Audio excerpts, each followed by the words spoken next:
입니다. 주의 이름으로 사랑합니다. 주의 이름으로 축복합니다.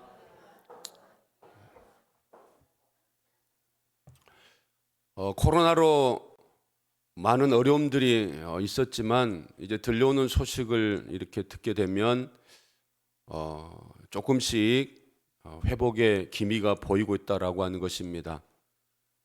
특별히 코로나19로 인해서 중단되었던 여행자의 수요가 급속하게 늘어나고 있다고 합니다. 해외뿐만 아니라 또 우리 나라의 백신 접종이 이제 시작이 되면서 많은 이런 그 인센티브를 준다고 하기 때문에 많은 사람들이 이제 백신 접종을 이제 받으려고 하고 있습니다. 그래서 백신 접종을 하게 되면 5인 그 제한 수에서 빠지게 해주고 그리고 또 외부에서 공원에서라든지 그런 곳에서 마스크를 벗을 수 있도록 해주겠다. 그리고 해외 여행 시에 또 자가 격리에서 면제해 주겠다. 이런 그 혜택들을 발표하고 있지 않습니까? 이로 인해서 이제 많은 사람들이 백신 접종을 하려고 하고 특별히 해외 여행에 대한 이런 그 문의가 폭증하고 있다라고 합니다. 뭐 그 이유는 우리가 잘 알 수 있지 않습니까? 그동안 코로나19로 인해서 가고 싶은 곳, 보고 싶은 것 내 마음대로 보지 못하고 절제해야 되고 위축되어 있던 이런 삶에서 탈피하고자 하는 이런 그 마음들이다라고 하는 사실들을 이제 우리가 볼 수가 있습니다. 그런데 사람은 다 똑같은 것 같습니다. 오늘 우리가 읽은 본문에 나온 이스라엘 백성들도 뭐 우리는 뭐 1년, 2년 정도 이렇게 제한된 삶을 살지 않았습니까? 그런데 이스라엘은 거의 38년 정도, 40년 정도 광야에서 절제된 삶을 살아야 되고 위축된 삶을 살아야 되었습니다. 그들이 얼마나 하고 싶은 게 많았겠습니까? 그들이 또 얼마나 가고 싶은 것도 많았겠습니까? 그렇지만 그들이 그런 삶을 살지 못하다가 이제 그들이 오늘 말씀에 보니까 시딤에 머물렀다라고 하는데 이 시딤 지역은 가나안 인근입니다.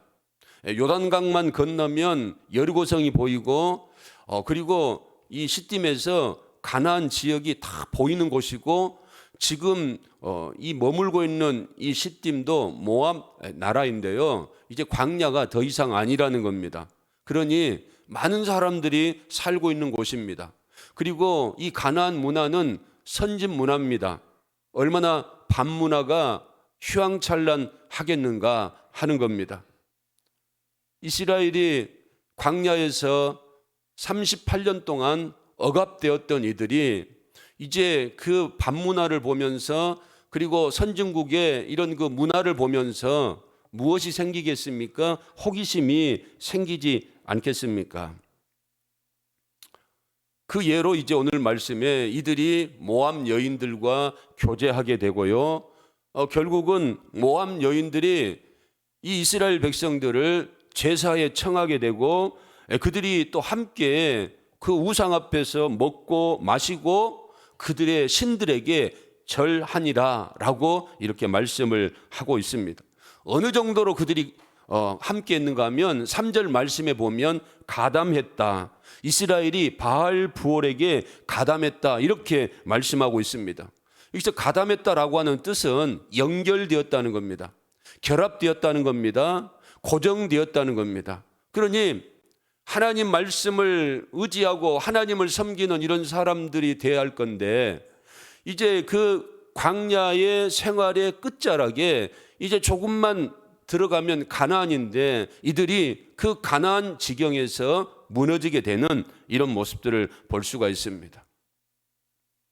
그래서 여러분 우리들은 악에 매여 살아서는 안 될 줄로 믿습니다. 악과는 연결되고 악에 가담해서는 안 된다는 겁니다. 우리는 하나님 말씀에 매여 살아야 될 줄로 믿습니다. 하나님의 은혜에 매여 살고 진리의 말씀에 묶여야지, 악에 묶이고 그리고 잘못된 이런 세상에 묶여 살아서는 결단코 안 되는 하나님의 사람이라는 겁니다.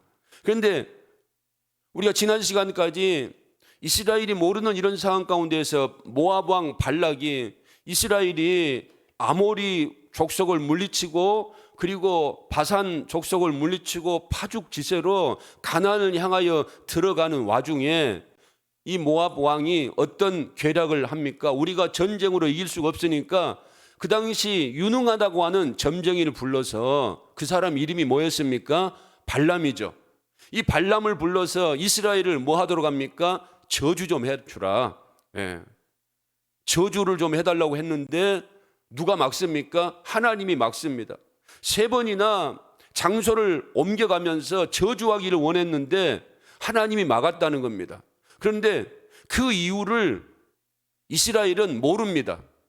그런데 오늘 드디어 이스라엘이 음행하는 사건이 일어나는데, 이 음행의 사건도 왜 일어나는가 하면 민수기 31장 16절에 보니까, 보라, 이들이 누구의 꾀를 따라서, 발람의 꾀를 따라서 이스라엘 자손을 부월의 사건에서 여호와 앞에 범죄하게 하였다.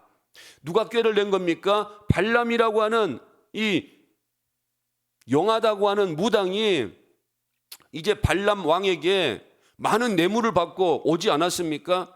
그래서 저주를 해줘야 돼요. 이 발락은 왜 그런 명목으로 뭘 받았습니까? 복채를 받았기 때문에 이 복채도 상당히 받았습니다. 그런데 3번이나 저주를 못하고 축복을 하게 되는 거죠, 이스라엘을. 그래서 이 모압 왕 발락이 가라. 그래서 그들을, 발람을 돌려보내지 않습니까? 그런데 발람도 양심이 있는지라 자기가 해야 할 일은 해야 되는데, 복채 받은 값은 해야 되는데, 그래서 하나님이 막아서 못했지만 돌아가면서 발락 왕에게 한 가지 팁을 주는데, 그게 뭡니까? 저들의 내면을 공격해라. 이스라엘의 내면을 공격하라는 겁니다. 여러분, 사실 우리가 외부에 오는 이런 적들은 잘 막아낼 수 있습니다. 그리고 외부의 적들을 하나님이 막아주지 않았습니까? 그런데 이 공동체 안의 내부적인 문제에 대해서는 우리가 정신을 차려야 될 줄로 믿습니다. 모압 여인들을 통하여 뭐하게 하라고 합니까? 이스라엘의 사람들을 유혹하게 하여라. 그리하면 그들이 넘어가게 되고 죄를 짓게 되고, 죄가 있으니까 하나님이 떠나게 되고, 우리가 아무리 저주한다고 해서 저주되는 게 아니고 그들에게 뭐가 있으면, 죄가 있으면 하나님이 떠나게 될 거니까, 하나님의 거룩이 이뤄져 버리니까 하나님이 그들과 함께하지 않았기 때문에 이스라엘을 뭐 할 수 있을 것이다? 물리칠 수 있을 것이다. 발람이 정확하게 그 꾀를 발락 왕에게 가르쳐주고, 그래서 발락 왕은 이스라엘을 무엇으로? 여자들을 통해서 그들의 거룩을 잃어버리게 하는 이런 일들을 하게 됩니다. 여러분, 이스라엘이 지금 가나안의 지경에 오지 않았습니까? 거의 다 왔습니다. 그러나 다 온 것은 아니라는 겁니다. 그래서 우리가 신앙생활할 때 가장 중요한 것은 이제는 됐다라고 하는 사실을 우리가 생각해서는 안 될 줄로 믿습니다. 이제는 내가 이만한 직분을 가지고 있으니까 이건 사단에게 이길 수 없는 그런 생각이라는 겁니다. 우리의 싸움은 세상과의 싸움이 아니라는 겁니다. 혈과 육의 싸움이 아니고 공중의 권세 잡은 자들과의 영적인 싸움이라는 겁니다. 그래서 우리는 떡으로만 사는 것이 아니고 하나님의 입에서 나오는 모든 말씀으로 산다는 겁니다. 하나님 말씀만이 사단과의 싸움에서, 영적인 싸움에서 우리가 비참하게 무너지고 실족하는 것이 아니고 승리하며 형통하는 이런 삶을 살아갈 수 있는 줄로 믿습니다. 여러분, 사단이 얼마나 무지막지한 그런 존재인가 우리는 알 수 있습니다. 신앙의 연륜 따위 사단에게는 필요 없습니다. 직분 따위도 필요 없습니다. 아무리 목사고 아무리 장로고 아무리 권사고 아무리 거룩한 성도라고 하는 이런 직분을 가지고 있다고 해서 사단이 건들지 않는 것은 아니라는 겁니다. 아니, 예수님조차도 다가오지 않습니까? 예수님이 출생했을 때 다가와서 헤롯 왕을 통해서 예수를 죽이려고 하지 않습니까? 그리고 예수님이 공생애를 시작하실 때에 사단이 와서 3번씩이나 예수님을 건들지 않습니까? 그것뿐입니까? 사역을 시작하실 때 바리새인들, 서기관들, 간음한 여인을 데리고 와서 이 여인을 죽여야 되느냐 살려줘야 되느냐 예수님을 시험하고자 그들이 질문하고 있지 않습니까? 뿐만 아니라 예수님이 십자가에 달리셨을 때에 예수님이 마지막 순간까지도 사단이 내려와서 내가 유대인의 왕이라고 한다면 너를 구원해보라라고 사단이 예수님을 조소하고 비웃고 조롱하면서 예수님으로 하여금 사단의 유혹에 넘어가도록 그들이 집요하게 끈질기게 반복적으로 예수님을 시험하지 않습니까? 여러분, 우리도 마찬가지인 줄을 믿습니다. 우리가 지금까지 하나님의 은혜로 신앙 안에서 믿음을 지키고 오늘도 거룩하고 복된 주의 날에 하나님 앞에 나와 예배하는 인생이 될 수 있는 것 하나님의 은혜지만, 그리고 오늘도 앞으로도 내가 이 세상에 사는 날 동안 넘어지지 않고 유혹과 시험에 빠지지 않기 위해서 성경은 뭐라고 말합니까? 정신 차리고 근신하여 깨어 기도하라고, 시험에 들지 않기 위해서 기도하라고, 하나님의 말씀을 주야로 묵상하는 삶을 살아가라고. 여러분, 하나님이 모세에게 신명기를 통하여 이제 모압 광야에 있는 가나안에 들어가야 할 이스라엘 백성들에게 3번이나 고별 설교를 하게 한 그곳이 이스라엘이 음행한 이런 시딤이라고 하는 장소입니다. 그리고 3번씩이나 하나님이 이스라엘 백성들에게 하나님 말씀을 잘 듣고 하나님 말씀을 지키는 삶을 살아가라. 너희들이 다 된 것이 아니다. 하나님이 너희들을 지켜줘야 된다. 가나안에 들어가서도 하나님이 너희들을 지켜줘야 된다. 그런데 하나님은 무엇으로 역사하십니까? 말씀으로 역사하시기 때문에 이스라엘 백성들에게 말씀을 주신 겁니다. 신명기에 보면 너희들이 가나안에 들어가서 전쟁 준비하거라, 뭐 잘 먹고 잘 살 수 있는 이런 지략을 세워라, 준비해라, 이런 거 말씀하지 않지 않습니까? 3번씩이나 똑같은 말씀이 뭡니까? 하나님의 말씀을 삼가 듣고 지키는 자가 되어라. 할렐루야.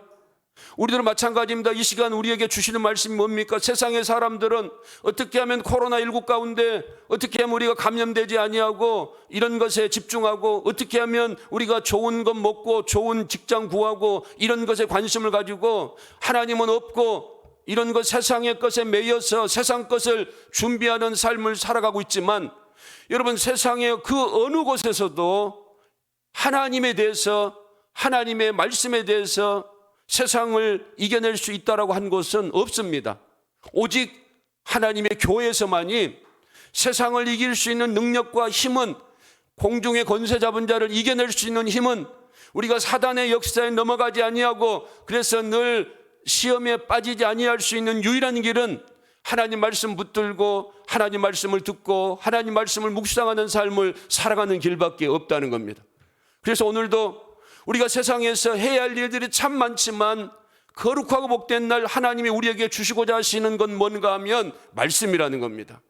왜냐하면 이 말씀이 우리를 지켜주고 이 말씀이 우리 앞길을 회복시켜 주시고 인도해 주시고 형통의 삶을 살아갈 수 있도록, 저 영원한 천상까지 하나님 은혜 가운데 머물 수 있도록 우리를 지켜주시는 것은 내가 아니고 우리 부모가 아니고 세상이 아니고 물질이 아니고 하나님의 말씀이기 때문에, 오늘도 하나님 말씀을 우리에게 선포하게 하시고 오늘도 하나님 말씀을 여러분들에게 들을 수 있도록 하나님 말씀을 전하고 있는 줄로 믿습니다.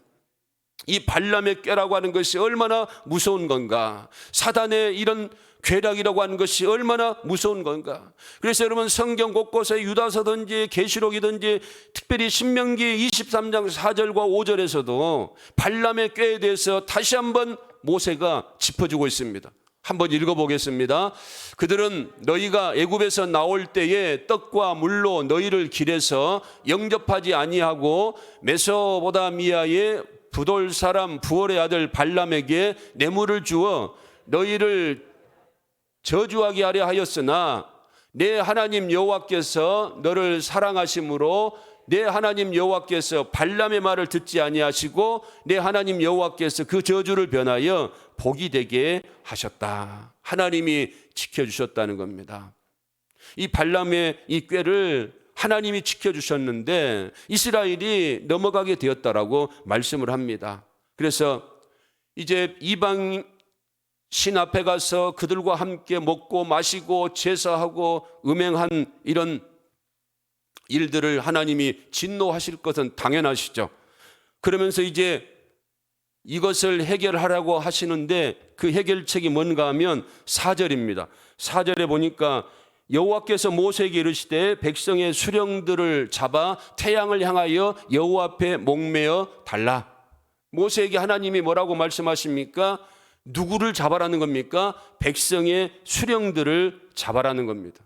여러분, 이방의 모압의 여인들이 누구를 초청했는가 하면 일반 평신도를 초청하는 게 아닙니다.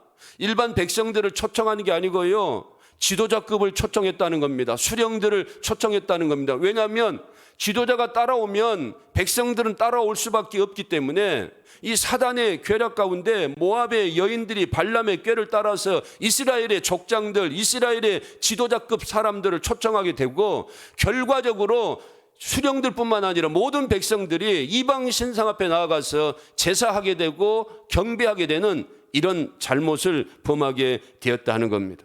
그러면 여러분, 우리들이 지도자급 아니겠습니까?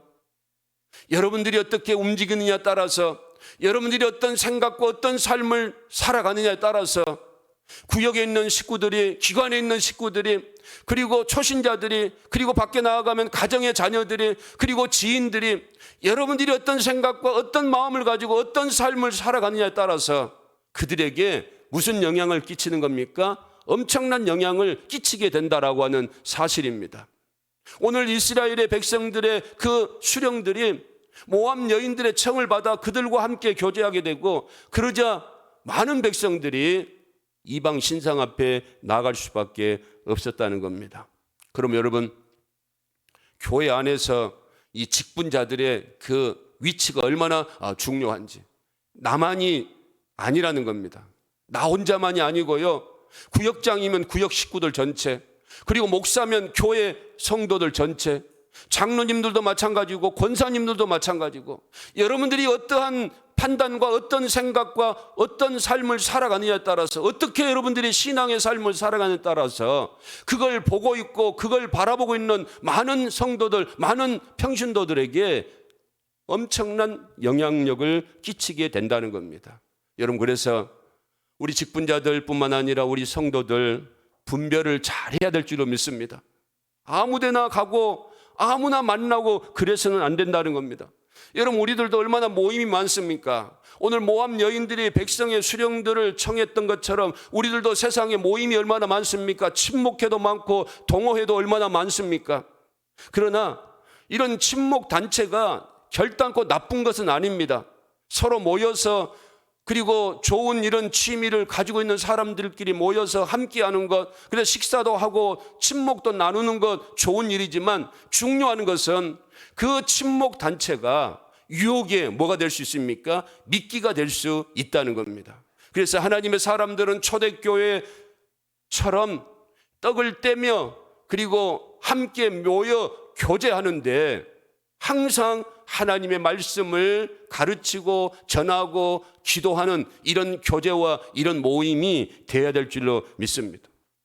오늘 이스라엘 백성들의 수령들이 모압 여인들의 꾀에 넘어가게 되고, 이들의 잘못으로 이스라엘이 지금 하나님의 진노 가운데 전염병이 창궐해서 많은 사람들이 죽어가고 있습니다. 그리고 태양 앞에 목매달아 죽여라라고 말하고 있습니다.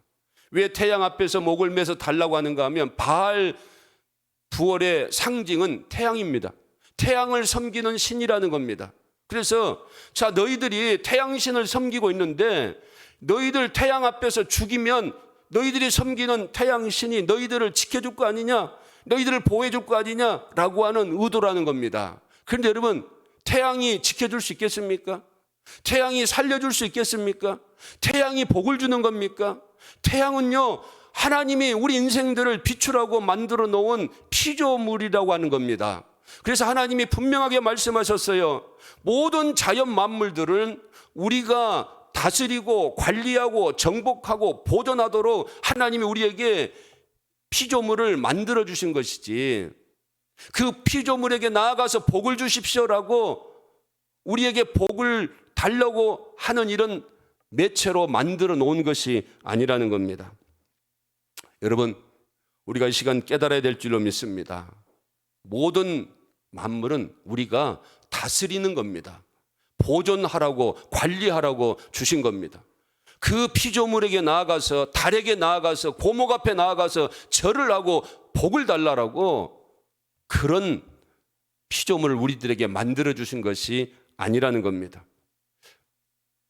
이제 이 수령들, 백성들 이방 신상 앞에 가서 제사하고 있을 때 하나님의 진노 가운데 이제 전염병이 나게 되고, 그래서 백성들이 우리가 잘못했습니다라고 울고 불고 하는데, 그리고 백성들 그 수령들을 잡아서 지금 태양 앞에서 죽이고 있는 이런 상황 가운데에도 정신 못 차리는 그 백성의 지도자급 한 사람이 있는데, 그 사람이 누굽니까? 6절 말씀을 읽어보겠습니다. 6절에 보니까 이스라엘 자손의 온 회중이 회막문에서 울 때에 이스라엘 자손 한 사람이 모세와 온 회중의 눈앞에 미디안의 한 여인을 데리고 그의 형제에게로 온지라. 얼마나 여러분 정신없는 사람입니까? 자신은 먹을 것이 있고 자신에게는 지금 아무 일이 없고 전염병에도 걸리지 않았고, 그래서 자기만 생각하면서 백성들이 지금 연병에 걸려서 죽어가고 있고 울면서, 그리고 수령들은 지금 죽어가고 있는 이런 상황 가운데 자기는 아무런 어려움이 없기 때문에 미디안 여인을 데리고 자기 회막으로 들어가는 이런 이기적인 이런 그 수령 지도자. 여러분, 우리가 정말로 조심해야 될 것은 나 하나쯤이야, 이런 생각인 줄로 믿습니다. 하나님이 우리를 예수의 피로 구원해 주신 이유는 우리로 하여금 적당히 신앙생활 하다가 적당히 살다가 나만 구원받고 하나님 나라에 들어가도록 하기 위해서 우리들을 구원하여 주신 것이 아니라는 겁니다. 예수님이 십자가에 달리시고 우리를 택하시고 우리를 구원하여 주시고 지금도 성령을 통하여 하나님 말씀을 듣게 하시고 깨닫게 하신 이유는 우리로 하여금 미지근한 삶, 주저하는 삶, 타협하는 삶, 머뭇거리는 삶을 살지 않고 열심을 품고 하나님의 영광 가운데 살아가면서 많은 사람들에게 선한 영향력을 끼치는 복음의 증인의 삶을 살아가도록 하나님이 우리들을 구원하여 주시고 우리들을 붙들어 주시는 줄로 믿습니다. 그래서 이 일을 보고 비느하스라고 하는 이런 그 지도자가 어떻게 합니까? 그 미디안 여인을 자기 회막으로 데리고 들어가는 이런 모습들을 보고 바로 뒤따라가서 창으로 그 남자와 그 여자를 죽이는 이런 사건이 일어나게 됩니다. 그런데 놀라운 것은 하나님이 모세에게 이스라엘 백성들이 지금 우상에게 숭배하고 절하고 있으니까 수령들 잡아다 죽여라라고 했지만 연병이 그치지를 않았습니다. 그리고 백성들이 울고 불고 해도 연병이 그치지 않았습니다. 그러나 비느하스가 하나님의 질투심, 하나님의 열심을 가지고 그 수령을 죽이고 그리고 미디안 여인을 죽였을 때에 성경 말씀에 보니까 그때에 뭐가 그쳤더라? 연병이 그쳤더라. 할렐루야. 여러분, 죄는요 회개한다라고 되는 게 아니고요, 정말로 진실된 회개는 뭔가 하면 죄악을 끊는 겁니다. 아무리 울고 불고 한다고 해도 이게요 해결되지 않습니다. 그러나 이 죄악을 끊을 때에 비느하스가 하나님의 특심으로, 하나님의 열심으로, 하나님의 마음으로 그것을 끊을 때에 연병이 그치게 되었다라고 말씀을 하고 있습니다. 여러분, 오늘날도 하나님이 찾으시는 사람이 누구겠습니까? 이런 사람입니다. 하나님 마음을 헤아리고, 그래서 사도 바울도 오호라 나는 곤고한 사람이로다. 왜? 내 마음에 두 마음이 있다는 겁니다.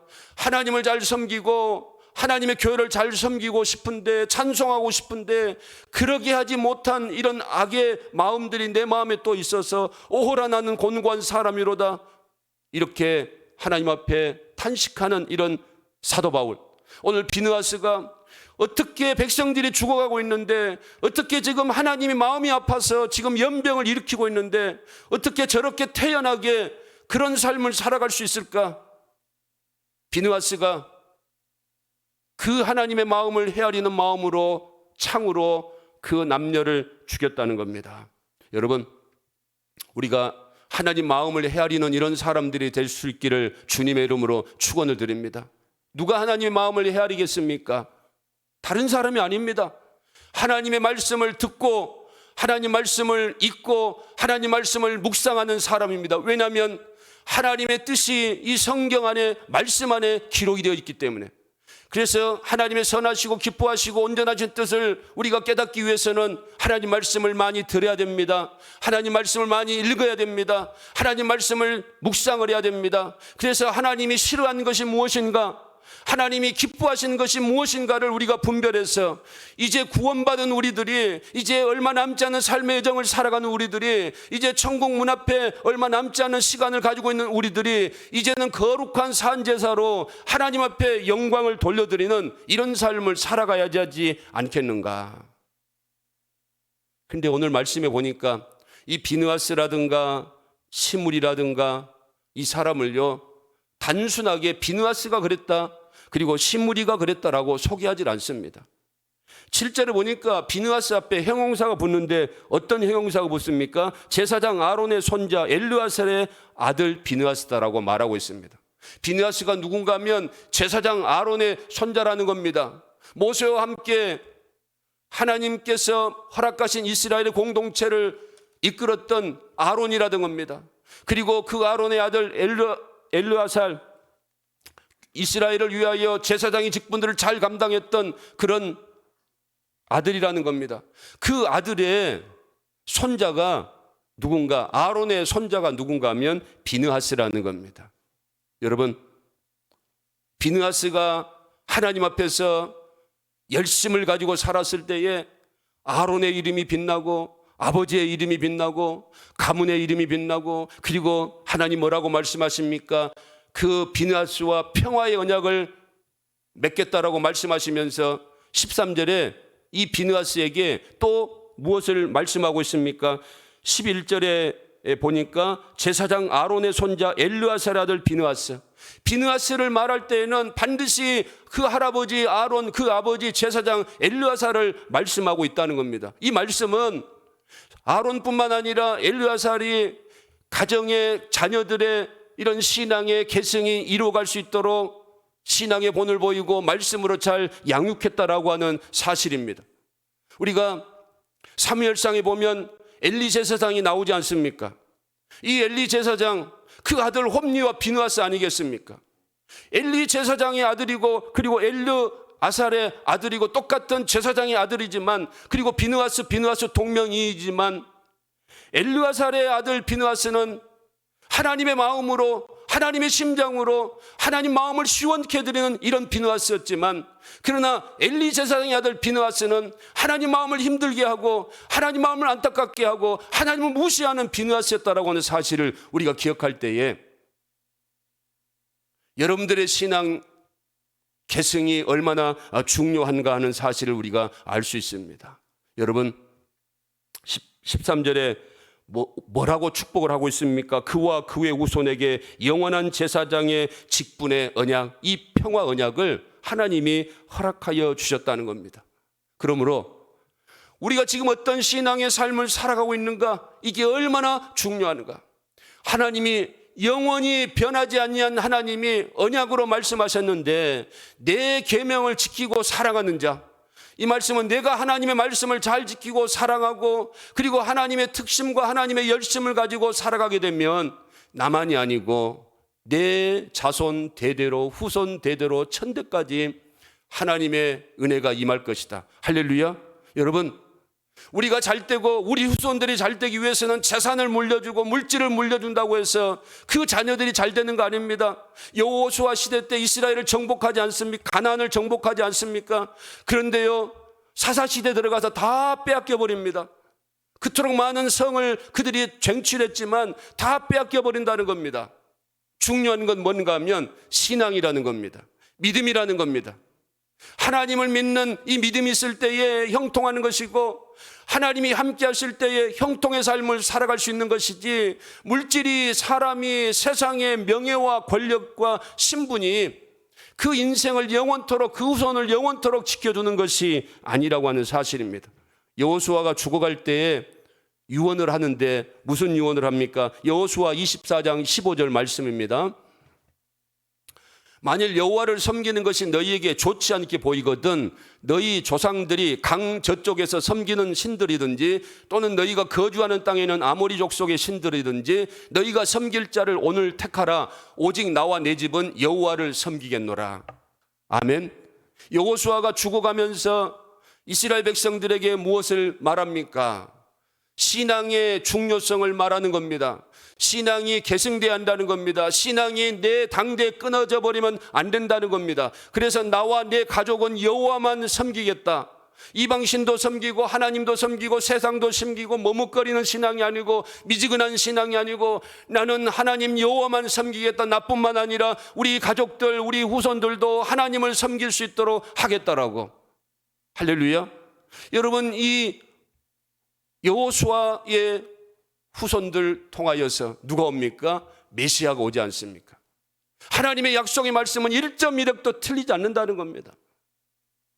내 한 사람이 예수 잘 믿고 내 한 사람이 교회 잘 섬김으로 말미암아 나 혼자만이 아니고 당대에 나와 함께 있는 가족들뿐만 아니라 모든 사람들이 축복의 통로가 되어지게 하는 것이고, 우리 후손들에게, 우리 자손들에게 하나님의 진노와 하나님의 그런 비참한 이런 결과를 초래하는 것이 아니고 하나님으로부터 평화의 언약을 맺게 하시고 하나님이 함께 하시는 이런 축복된 삶을 살아가게 하시겠다라고 하나님이 약속하여 주시는 말씀인 줄로 믿습니다.